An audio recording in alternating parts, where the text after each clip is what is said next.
What's up, everybody? Big Cop Diesel coming at you. And I just wanted to make a video to talk about politicians who are physically fit.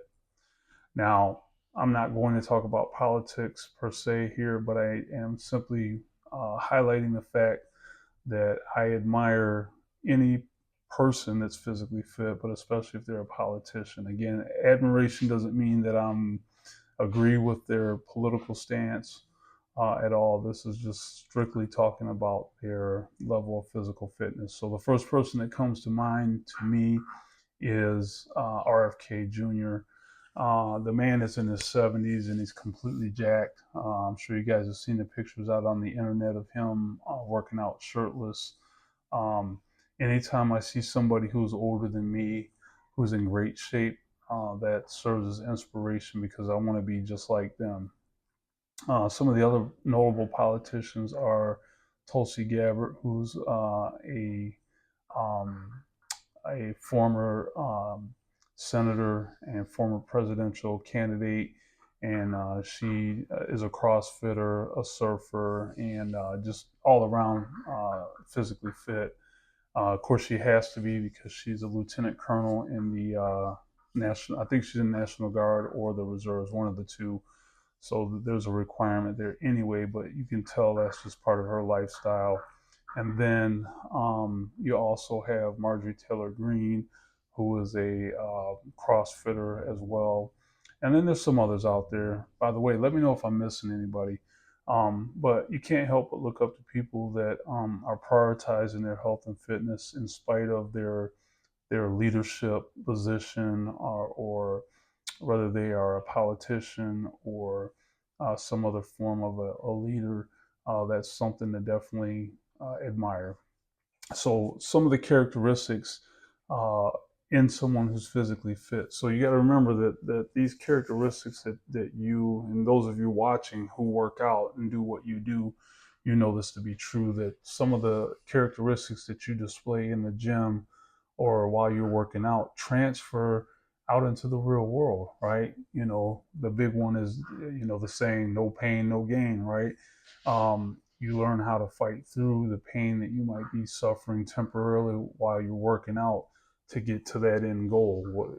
However many sets or reps you're trying to complete, it's the same out in the world, right? So the attributes that come from this are discipline and self motivation. Maintaining physical fitness requires consistent effort and discipline. Resilience and stamina. Physical fitness enhances endurance and resilience, both of which are crucial in leadership. Confidence and presence. Physical fitness often boosts self confidence and a commanding presence. Commitment to health and well being. A physically fit leader shows a commitment to health, which can extend to the caring for the well being of their team. Leading by example. Again, leaders who prioritize their fitness serve as role models, demonstrating the importance of a healthy lifestyle. Mental sharpness. Physical fitness is linked to mental clarity and focus. Adaptability and readiness. Um, Overall, a physically fit leader embodies the values of strength, discipline, and commitment, setting a powerful example for their team. So you may or may not remember, it's probably been 20 years now.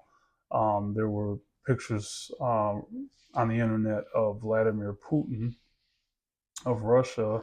I think he was riding horseback shirtless, and he had on military fatigue pants, and he's riding a horse.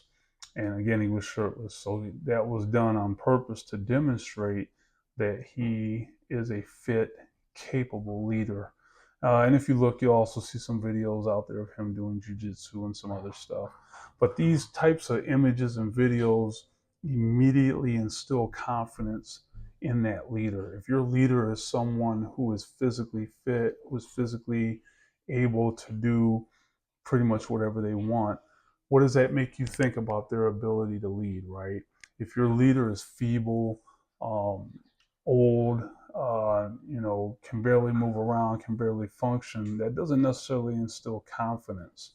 So then when you think about two leaders of opposing countries who are facing off against each other over some sort of issue, whether it be a trade issue or even possible war, and you compare them. Just think of a fight, right? A boxing match or an MMA match, where before the fight, the fighters face off, and you as the observer are looking at the two and you're making judgments. You're looking saying, well, this guy's taller than this guy, so automatically in your mind you're gonna think, okay, he might beat him, but the other guy might be more muscular.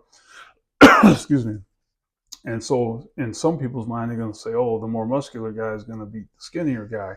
Well, but whatever the comparison is when you see these two people face off each other against each other, they're the best of the best, and now we're going to see who's going to win. Well, same thing when you're thinking of world leaders. If one country's leader is someone who's physically fit, has stamina, resilience, has a track record of making tough decisions against a leader who is weak, who is insignificant, who is frail, or who has a terrible track record, what are you going to think, right? So these are all things that I take into consideration when I'm looking at these leaders and who I like and who I don't like. Now, having said that, I don't vote based on who I like and who I don't like. I vote on policy. But again, this is not a political video.